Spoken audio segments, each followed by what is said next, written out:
بسم اللہ الرحمن الرحیم۔ حوض کوثر، صراط اور میزان۔ احادیث مبارکہ میں آخرت کی جن چیزوں کا نام کے ساتھ ذکر ہے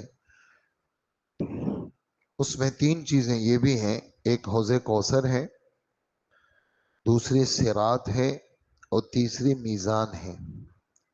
پھر کوثر کو بعض احادیث میں حوض کے لفظ سے بھی تاکید ذکر کیا گیا ہے، بعض احادیث میں نہر کے لفظ سے، اور بعض حدیثوں میں یہ ہے کہ کوثر جنت کے اندر ہے، اور اکثر احادیث سے یہ بات پتہ چلتی ہے کہ کوثر کا محل وقوع جنت سے باہر ہے۔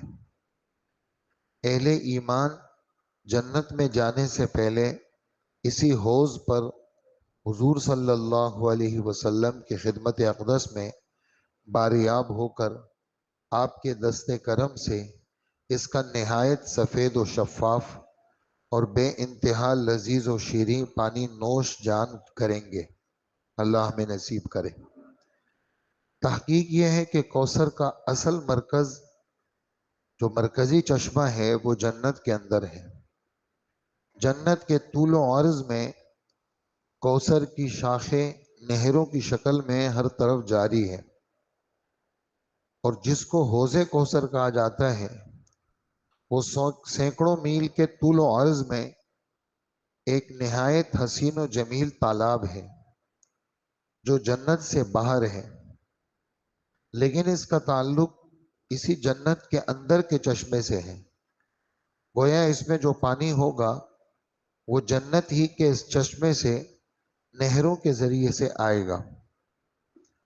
آج کل کے متمدن شہروں میں واٹر ورکس جو نظام ہے، اس نے کوثر کی اس نوعیت کو سمجھنا الحمدللہ سب کے لیے آسان کر دیا ہے۔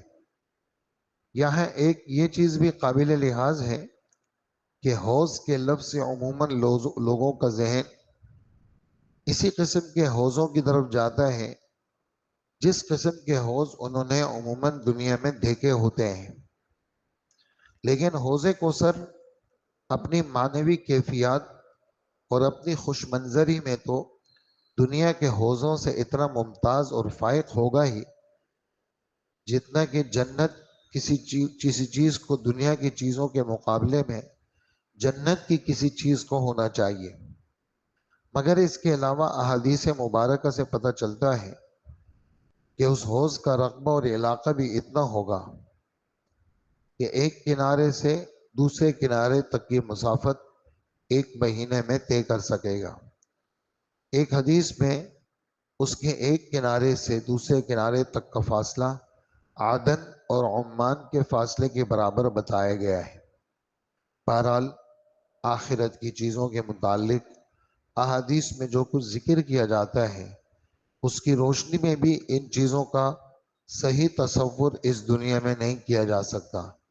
ان چیزوں کی جو واقعی نوعیت اور صورت ہے وہ صحیح طور پر تو سامنے آنے کے بعد ہی ہوگی۔ یہی بات صراط اور میزان وغیرہ کے بارے میں ہمارے ذہنوں میں ہونی چاہیے۔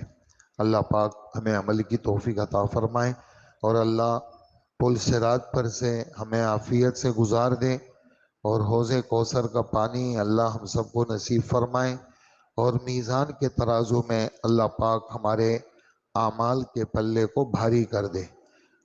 صلی اللہ وسلم علی نبینا محمد وآلہ واصحابہ اجمعین۔ ربنا آتنا فی الدنیا حسنہ وفی الآخرۃ حسنۃ وقنا عذاب النار۔ ربنا اغفر لنا ذنوبنا وإسرافنا فی امرنا وثبت اقدامنا وانصرنا علی القوم الکافرین۔